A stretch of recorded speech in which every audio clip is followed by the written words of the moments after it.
Bonsoir à tous, c'est parti pour un nouveau numéro de Club Estac. Bonsoir messieurs Daley et Cassis, ça va bien? Bonsoir, très bien, ça va. Pas de rhume, pas de problème de tout comme certains? Non, la gastro elle est passée, ça y est quand même. Petite cystite un peu, mais c'est pas grave. Bon, bonsoir à notre invité, il s'agit ce soir du jeune attaquant troyen Sega Keita. Bonsoir Sega. Bonsoir.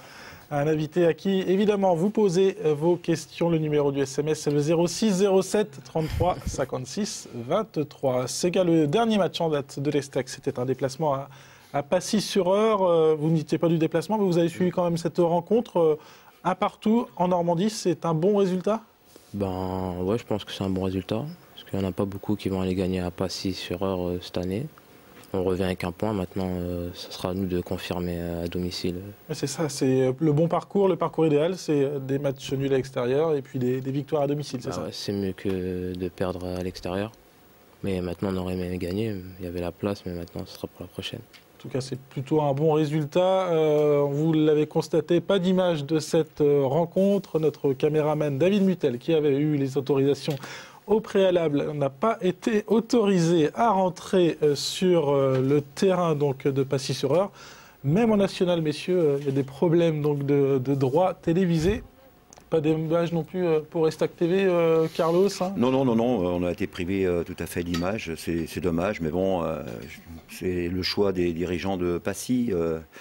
N'oublions pas que c'est un club à la structure amateur, et donc jusque dans ce domaine-là, il reste des amateurs. Le jour où la DNCG leur demandera de gonfler leur budget et qu'il leur manquera un peu de sous, ça fait rien si c'est la télé qui en profite. Bon, en tout cas, on ne verra pas la tête apparemment très belle de Jérôme Lafourcade, donc, qui avait permis aux Troyens d'égaliser. On va regarder les résultats du week-end dernier en national avec la défaite de Créteil. C'est une surprise du côté de Moulins. Le carton de Reims face à Amiens et puis le match nul d'Évian du côté du Snack. C'est des bons résultats, ça, pour... Du côté du Snack, non, c'est Beauvais, non? Non, Beauvais, oui, c'était un match en retard hier soir. Beauvais qui a battu l'Usnac. Pas mal les petites parenthèses là, Damien. C'est du travail de professionnel. Ah, ouais, pas mal. C'est pas du travail d'amateur.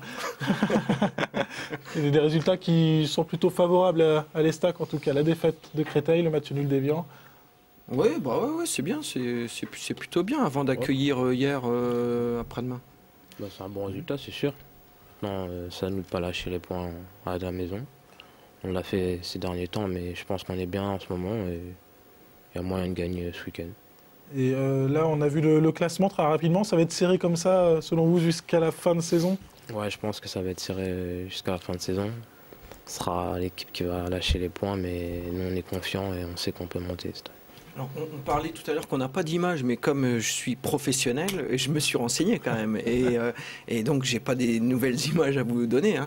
Mais en tout cas, il paraît qu'effectivement, l'Estac a vraiment produit une bonne prestation à Passy et aurait presque même pu l'emporter avec peut-être un peu plus pas d'envie, mais peut-être avec un peu plus de volonté ou de réussite ou de. C'est pas un problème de volonté, risque, je pense. Plus de risque, c'est pas un problème de volonté. Bon, il faut aussi rappeler parce que c'est une bonne équipe aussi. C'est une très bonne équipe. Tactiquement, je pense que c'est la 5e équipe du groupe. Si tant est d'ailleurs qu'elle ne devienne pas à un moment 4e, voilà. Mais ce qu'il faut aussi rappeler, c'est que l'Estac a marqué quand même 3 buts à Passy. Il y en a 2 qui ont été refusés, but de Claudio Beauvu et but de Lafourcade. Refusé pour de soi-disant hors-jeu. On n'a pas d'image, on ne peut rien prouver. Mais en tout cas, Patrick Remy n'est pas convaincu par l'exactitude du hors-jeu. Il paraît aussi que Gaël Sens, il marque un retourné acrobatique du milieu de terrain, mais c'est pareil. Pas d'image. Pas d'image, puis dommage. Il est annulé en plus. C'est dommage. Sega, on va parler de vous maintenant. On va vous repasser une image. Vous allez nous dire de quoi il s'agit, si vous vous en souvenez. En tout cas, vous vous rappelez de ce moment? Ouais, je me souviens. De quoi il s'agit? C'est ma première entrée avec l'équipe première à Bastia. Première entrée en équipe professionnelle à 17 ans du côté de Bastia, en Ligue 2 à l'époque, le 29 mai dernier à la 59e minute. Et première passe décisive. Bon, c'est plutôt un bon souvenir. Après le match, vous disiez il y a 2 sentiments qui se mêlent, c'est ça? Comme j'ai dit, c'est un bon et un mauvais parce qu'il y a la descente, et en même temps je fais une passe décisive. Mais ce qui compte, c'est le groupe, et qu'on descende, ça fait pas toujours plaisir. Et j'étais pas très content quand on est descendu. Seb, le premier match, c'était quand? C'était en 91 à Dunkerque, en D2 avec Orléans. La première On fait entrée, 1-1 et je marque. tout simplement. Et ce jour-là, il avait démontré 17 ans aussi. un jeu très raffiné. J'ai 17 ans aussi. Un jeu très raffiné à Dunkerque. Oui, très bon, ça, Carlos, très bon. Bien. Mais du grand Carlos, j'ai l'impression, ce soir. Attention. Bon, c'était la dernière journée de la saison passée. Vous étiez rentré en jeu, ça donnait justement de l'espoir pour déjà la saison à venir. C'était plutôt prometteur déjà, ça. Bah ouais, je m'y attendais pas, mais ça m'a fait super plaisir. J'ai pris ça avec du positif et j'espérais l'année prochaine intégrer le groupe professionnel, plus ou moins faire des matchs avec eux.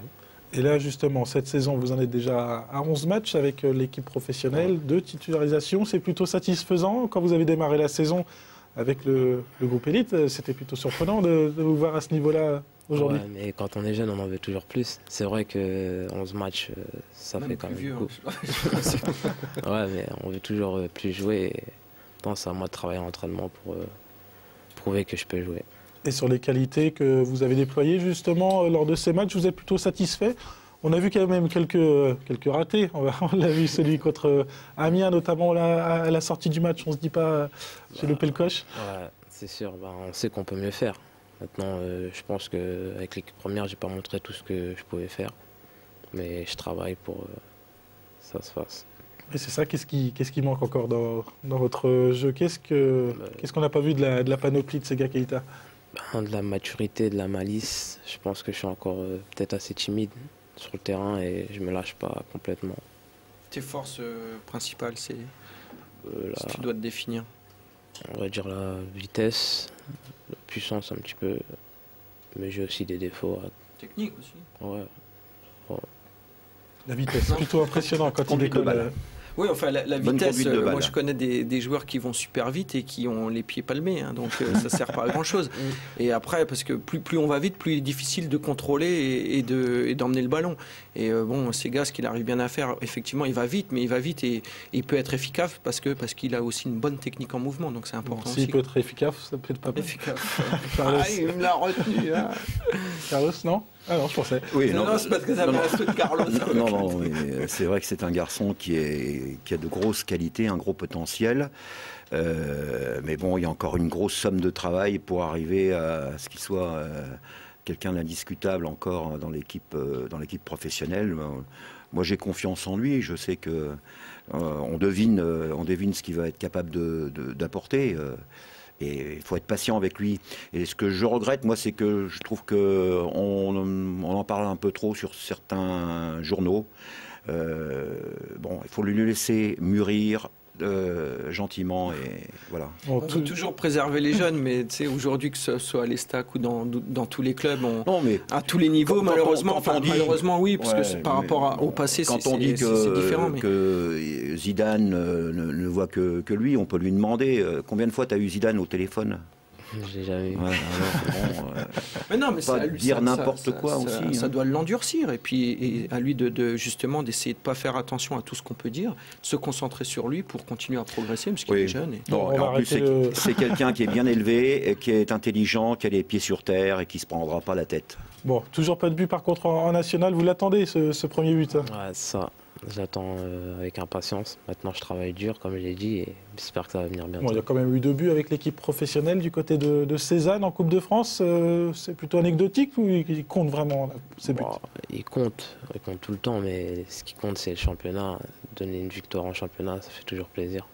Bon, on verra ça peut-être donc dès samedi soir, pourquoi pas, contre hier. On va écouter maintenant Patrick Remy, le coach troyen.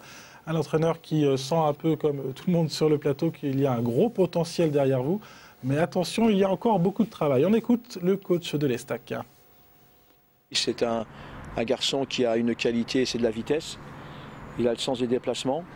Maintenant, il y a beaucoup de choses, encore une fois, dans les sensibilités des centres, dans tous les domaines, il doit travailler. Vraiment, ça serait trop beau. Autrement, ça serait trop beau. Voilà, plutôt d'accord avec le coach? Ouais, je pense. C'est sûr qu'on a toujours beaucoup de travail. J'ai 17 ans, je suis encore en cycle de formation. Maintenant, je me prends pas la tête avec ça et je fais mon travail en entraînement. 18 ans la semaine prochaine. C'est vrai qu'il y a quelque chose qui est marrant, c'est qu'on on le voit souvent faire la différence de par sa vitesse et sa technique, mais c'est vrai qu'après on attend toujours peut-être quelque chose de plus concret à l'arrivée, c'est-à-dire qu'une passe décisive ou un but, ou voilà que chaque action se finisse concrètement par voilà. Mais on en veut toujours plus, mais bon, lui-même, je crois que il est au courant très exactement de ce qu'il doit travailler. Et c'est très bien comme ça. En tout cas, le club s'intéresse à vous. La preuve, c'est cette signature, le contrat professionnel. Ça a été un grand moment. C'était en fin d'année 2009. C'était là aussi très précoce. Ouais, c'est sûr que je m'y attendais pas trop à cet âge-là, mais c'est un honneur de signer un premier contrat pro, surtout avec son club formateur. Donc, c'est une belle marque de confiance et j'espère le rendre comme il le faut. Avec le numéro 18 dans le dos, c'est bien ça? C'est un choix personnel, ce numéro 18?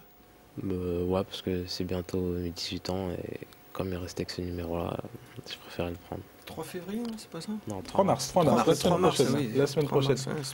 À 18 ans, donc professionnel, dans votre plan de carrière, c'était tracé ça, ou vous attendiez un petit peu plus tard? Bon, je pense que 18 ans, 19 ans, c'est la moyenne en gros, on va dire. Maintenant, c'est fait et maintenant, c'est à moi de rester le plus longtemps possible. Bon, c'était même 17 ans et demi, 17 ans et 10 mois peut-être. Dur reste à venir. Ouais. Bon, il y a l'Estac, il y a aussi l'équipe de France, les moins de 18 ans. Là aussi, ça, c'est une belle aventure, ça, avec des sélections régulières chaque fois. Ouais, ça se passe super bien. J'ai été très bien accueilli. Il n'y a pas eu de soucis. Je connaissais quelques joueurs par rapport au championnat des U19. Maintenant, je me prends pas la tête et je prends ça avec plaisir. Avec qui tu t'entends le mieux comme ça en sélection, comme joueur? En fait, les joueurs du Paris Saint-Germain, que je connais plus ou moins, et avec eux, je m'entends bien. Bon, ça avec tout le groupe, il n'y a pas de... Il y en a qui jouent déjà en équipe première? Ouais, il y en a 3 qui ont déjà joué avec l'équipe première. Qui? Isaac Belfodil, qui joue à Lyon. Oui, à Lyon, le Lyonnais, oui. Arnaud Souquet, il joue à Lille. Et Darnell Situ, il joue à Lens. Donc, la future grande Paris, génération des... ça va pas faire plaisir, là, les copains du Paris Saint-Germain. Cette année n'aime pas trop les joueurs du Paris Saint-Germain. Si. J'aime pas le club, mais... Allez, messieurs, il est temps de jouer avec nos téléspectateurs. Derrière votre écran, vous allez pouvoir remporter 2 places pour la rencontre Estac hier de vendredi à 20h au Stade de l'Aube. Vous nous appelez au 03 25 72 31 95 si vous connaissez la réponse à cette question. Quel numéro porte Sega Keita à l'Estac? On en a parlé il y a 37 secondes exactement. Allez, on va enchaîner avec les échos de Carlos. Et on commence par cette histoire de renfort qui fait beaucoup parler là, sur le site de l'Estac. Oui, je confirme tout à fait que l'Estac va se renforcer. Alors, tout le monde hésite entre un joueur, un sponsor. Je peux simplement vous révéler que ce n'est pas un joueur ce soir. C'est effectivement c'est un renfort important, puisque l'Estac, depuis le début de la saison, était à la recherche de son sponsor maillot. Ça y est, elle le tient. Demain, à 15h, il y a une conférence de presse qui va révéler l'identité de ce partenaire. Et le sponsor important. Maillot est... Et voilà. Demain à 15h, je pense que d'ailleurs vous êtes convié Damien à la conférence de presse, vous pourrez l'annoncer dans le journal de Canal 32 à 19h30 demain. Ça sera, vous serez les premiers à révéler le nom de ce... Alors ce qui est important aussi, il faut le dire quand même, c'est important parce que c'est une entreprise locale, c'est une entreprise troyenne. Le président Mazzoni souhaitait, comme depuis qu'il est arrivé, qu'on s'entoure de gens du sérail, de la région. Et donc c'est une entreprise locale, une entreprise qui était une entreprise éco-citoyenne aussi, dirigée par des dirigeants jeunes, dynamiques, et je pense que c'est un très bon choix. On en reparlera donc dans le JT de Canal 32 dès demain soir. On va sortir aussi les agendas avec un rendez-vous sur le développement durable. Juste avant, on va féliciter Jean-Jacques de Pruny qui a remporté les 2 places pour le match Estac hier. Le développement durable donc. Ah oui. Développement durable, oui, on perpétue la tradition et c'est important. L'Estac s'est placé, vous savez, sous le signe du développement durable et donc le le 2 avril prochain. Elle donc fêtera ce développement durable à l'occasion du match qui la verra recevoir Rodez. Il y aura donc des animations et beaucoup de choses ludiques, mais aussi pédagogiques pour la sauvegarde de la planète. Allez, un point maintenant sur le secteur sportif, peut-être. Ça va bien du côté de l'Estac, niveau infirmerie notamment? Et on a un petit doute concernant Eloge Nzayamissi qui souffre d'une légère entorse de la cheville gauche. Il semblerait que cela puisse l'empêcher de jouer contre hier après-demain. Et puis on peut très bien, assister aussi au début de Rony Rodelin au Stade de l'Aube, pour ses premiers pas au Stade de l'Aube. Peut-être comme titulaire, pourquoi pas Moi j'ai un écho en plus, tu vas peut-être en parler, non? Il y a un nouveau dans la famille Estac. Oui, il y a un nouveau dans la famille Estac qui s'appelle Milan. A fêté en avance la naissance de son fils. C'est tout chaud, puisqu'il est né, en début d'après-midi. Voilà. Non, hier. Hier soir. Carlos le sait depuis le début de l'après-midi. Félicitations donc Jérôme Lafourcade pour moi je peux te dire que à 23h05, non, un petit Milan. Non, il n'était pas sorti encore. Il s'apprêtait à sortir, il n'est pas sorti. Ne vous inquiétez pas, ces gars. Voilà, en tout cas, on souhaite la bienvenue. On fait une grosse bise à la maman. En tout cas, une grosse bise à la maman. Et puis, Jérôme sait ce qu'il lui reste à faire. Il y a un geste technique qui est celui-ci. Donc, ou celui-là de... Qui fait ce geste-là? Après. Ces gars, tu sais, un buteur. Ouais. Hein? Robinho. Toulousain. Un buteur toulousain. Un buteur toulousain. Robinho. Il fait ça aussi, Robinho? Ouais, aussi. Bon, c'est gars, toujours pas papa? Non. Bon, on va retracer brièvement votre parcours. Ça a démarré dans l'Essonne, c'est ça? Oui. Dans le quartier précisément des Ulysses? Les Bosquets. Les Bosquets. Ouais. Et puis il y a un certain Thierry Henry qui était du coin, c'est ça? Oui, il était du même quartier que moi. Alors on avait déjà fait un reportage sur Sega Keita en début de saison. Vous nous disiez Thierry Henry, c'est un peu un modèle dans le quartier? C'est sûr, quand on l'a vu réussir dans tous les clubs où il est passé, ça nous a donné envie. Thierry Henry, c'est un grand joueur, mais il ne faut pas oublier qu'il y a aussi Patrice Evra qui est passé par les Ulysses. C'est deux idoles là-bas et on espère réussir quand même. Bon, il y a une belle brochette donc, de bons joueurs du côté de l'Essonne. Et donc ensuite, le FC, c'était où dans l'Essonne? C'était les Ulysses. Aux Ulysses, et puis après, l'Estac directement? Directement l'Estac.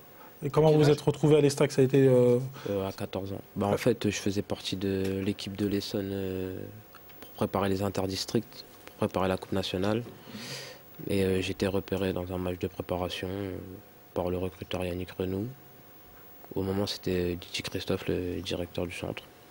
Puis j'ai intégré le centre de formation, mais juste j'étais en cours à 3 et les week-ends, je rentrais aux Ulysses pour faire mes matchs. Bon, déjà 4 ans donc, au sein de l'Estac. On va filer en régie avec retrouver Sandra Durup qui a des questions, des observations SMS pour ces gars. Bonsoir Sandra.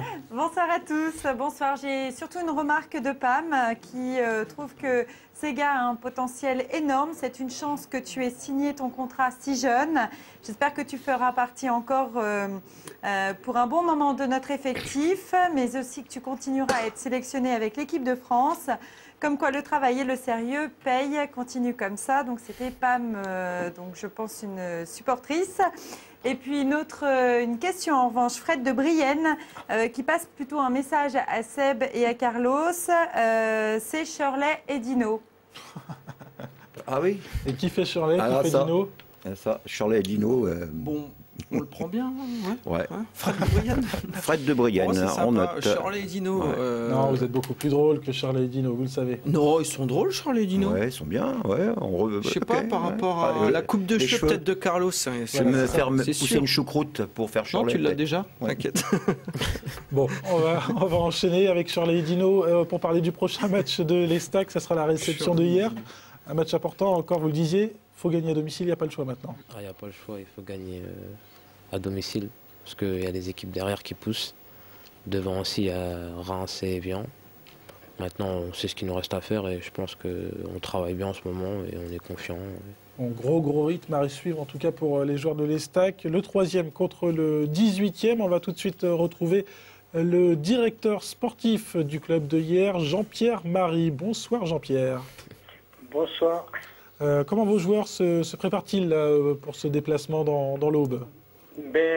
Pour le mieux, du fait que nous avons quelques matchs de retard. Et bon, rien de mieux que la compétition pour se préparer, mais bon, on a mis les bouchées doubles à l'entraînement. Et on se prépare sereinement pour le match de demain soir.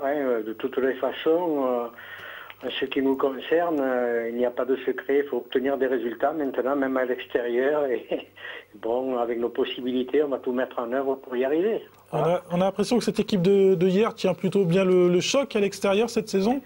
Oui, mieux à l'extérieur qu'à domicile. Et comment vous l'expliquez ça?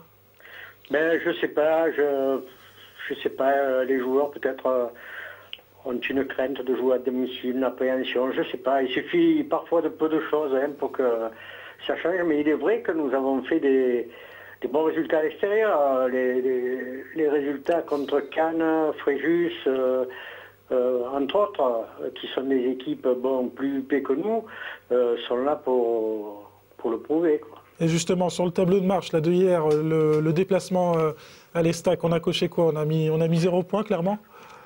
Non. C'est vrai que nous ne jouons pas dans la même cour. Nous jouons pour un classement dans les 6 derniers. Nous finir premier ou second dans les 6 derniers, ça nous arrangerait, disons.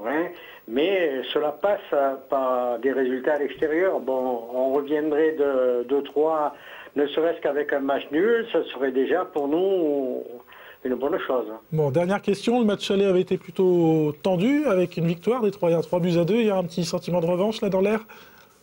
On essaie toujours de faire mieux, surtout contre des équipes de haut de tableau. La motivation est là, il n'y a pas de problème.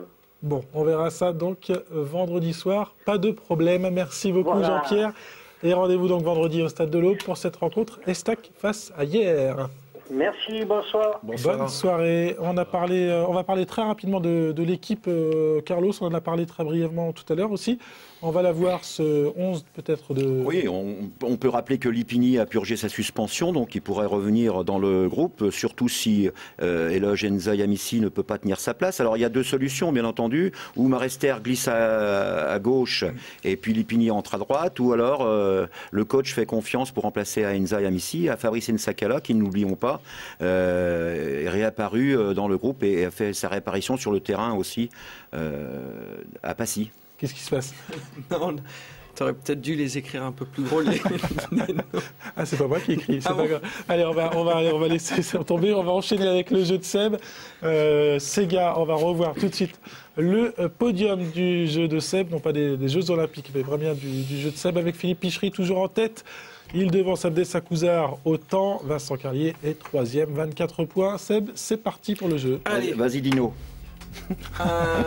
Pour la tradition, une petite imitation d'un animal de l'Essonne. Je la connais pas.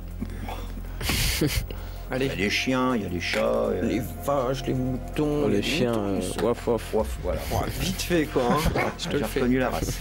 Bon allez, c'est parti. Impeccable. En Ligue 1, 2 joueurs ont réalisé un triplé le week-end dernier. Qui sont-ils? Mamadou Niang. Oui. Ancien Troyen. Et Michel Bastos. Excellent. Dans quelle zone du classement se trouve Hyères, justement? Quand je te parle de zone, c'est devant... En bas du classement. En bas. Très bien, on accepte. C'est bien, tu sais contre qui tu joues, voilà.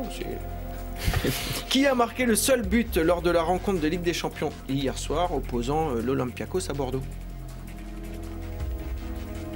Siani. Oui. C'est bon. Elle est concentrée. Qu'est-ce qu'un éléphant dit à un homme nu? Pardon, un homme nu. Un homme nu. Alors c'est mignon, mais tu arrives pas à attraper les cacahuètes avec ça? Je sais pas. Mais non, c'était ça. C'était une petite blagounette, t'inquiète. Bon, de quelle couleur joue Caen? Rouge. Rouge et blanc. Deuxième couleur. Ah non, rouge et blanc. Non, je peux pas te l'accepter. Non, rouge et bleu. Ouais, rouge et bleu. Mauvaise réponse, t'auras un petit chien. Combien de points contre les stacks? 46. Oui. Et enfin, combien de médailles la France a-t-elle obtenues jusqu'à présent aux Jeux Olympiques? 2. Il n'a pas trop le temps de regarder les JO apparemment. Combien de Non, médailles? c'était 10. 10. C'était Qui sont 10. ces médailles? Oh, ouais, je ne vais pas toutes les dire parce qu'on n'a pas assez de temps. Non, 6 par le seul biathlon. Bon, vous suivez pas du tout les JO, ces gars? Non. Ouais, pas du tout. Bon, C'était tant comme pis, ça. c'est pas grave. J'aurais peut-être dû te donner une fourchette. Bon, Ouais. très bien. Merci en tout cas, Sega. 12 petits points, c'est pas grave, il faudra en revenir pour faire mieux. Pourquoi pas la En sachant que la saison dernière question, c'est prochaine. celle Merci qui d'avoir compte. participé à votre premier Club Estac. Merci à Shirley et Dino d'être venus sur le plateau, d'être très honorés. La semaine prochaine, donc, nouveau numéro de Club Estac. Belle soirée sur Canal 32. C'est quand même mieux que Laurel et Hardy, je pense.